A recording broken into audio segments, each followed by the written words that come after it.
Halo semua, di sini saya Fikri Diansyah dengan NIM akhir 084 dari kelas gender 5B di hari Jumat. Nah, di kesempatan kali ini saya akan menjelaskan tentang perbedaan seks dan gender dan macam-macam bentuk gender. Yang pertama, seks itu menurut biologis hanya ada dua, yaitu laki-laki dan perempuan. Nah, di sini itu seks itu udah kodratnya kawan-kawan, tidak ada seperti halnya laki-laki berubah jadi perempuan, itu tetapnya laki-laki. Nah, yang kedua adalah gender adalah sebuah peran, perilaku, ataupun norma yang dibuat oleh masyarakat untuk laki-laki dan perempuan tersebut. Seperti halnya perempuan itu harus diwajibkan untuk bisa memasak, bisa merawat rumah dan menjaga anak, dan juga laki-laki diharuskan untuk kuat bekerja di luar dan menafkahi keluarganya. Oke, selanjutnya itu terdapat macam-macam gender. Nah, poin yang pertama adalah subordinasi, yang artinya adalah kondisi ketika perempuan atau laki-laki ditempatkan sebagai pihak kedua atau yang kurang penting. Pada konsep kali ini, kebanyakan adalah anggapan perempuan lebih rendah daripada laki-laki. Nah, sebagai contohnya itu, banyak orang yang berasumsi, kenapa laki-laki itu harus menjadi pemimpin daripada perempuan? Itu adalah salah satu contoh dari subordinasi. Nah, yang kedua itu adalah marginalisasi, yang berarti meminggirkan. Dalam konteks gender, marginalisasi adalah keadaan seseorang atau kelompok berdasarkan jenis kelaminnya mengalami keterpinggiran. Sebagai contohnya, banyak anak perempuan yang masih dianggap tidak perlu sekolah tinggi karena nanti ujung-ujungnya ke dapur, sehingga kesempatan mereka pun terbatas.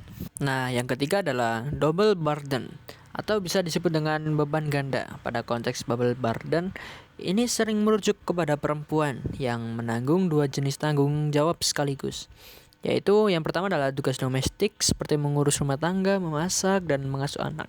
Dan yang kedua adalah tugas publik seperti bekerja di luar rumah untuk berkarir ataupun mencari nafkah tambahan untuk keluarganya. Yang keempat adalah stereotype, yang artinya anggapan atau label yang dilekatkan pada individu laki-laki dan perempuan berdasarkan jenis kelaminnya, bukan kemampuan atau pilihan pribadinya. Akibatnya, laki-laki dan perempuan sering dibatasi ruang geraknya sesuai dengan anggapan tersebut di masyarakat.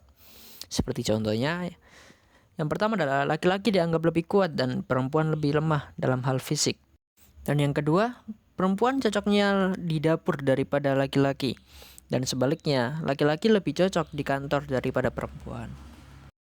Yang terakhir yang kita bahas di video kali ini adalah kekerasan. Kekerasan dalam gender itu terdapat banyak. Kekerasan dalam rumah tangga ataupun KDRT, kekerasan seksual, ataupun kekerasan dalam perpacaran.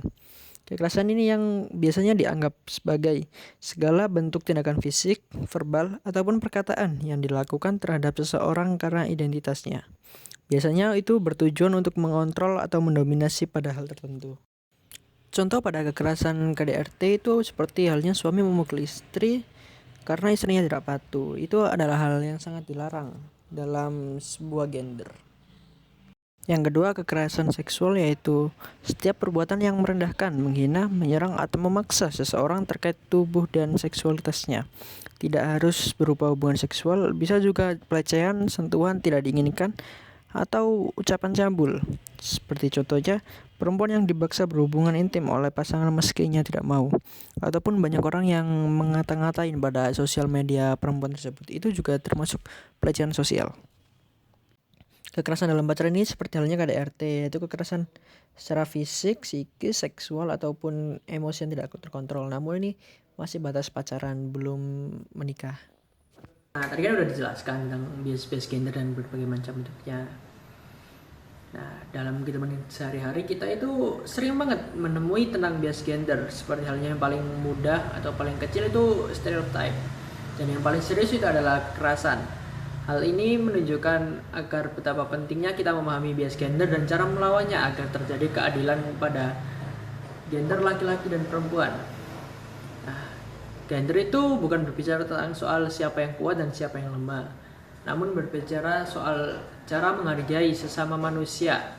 Antara laki-laki dan perempuan itu pada zaman sekarang adalah kodratnya sama. Semoga setelah menonton video ini kita bisa melawan bias gender dan terjadi keadilan yang menyeluruh pada laki-laki dan perempuan. Sekian dan terima kasih.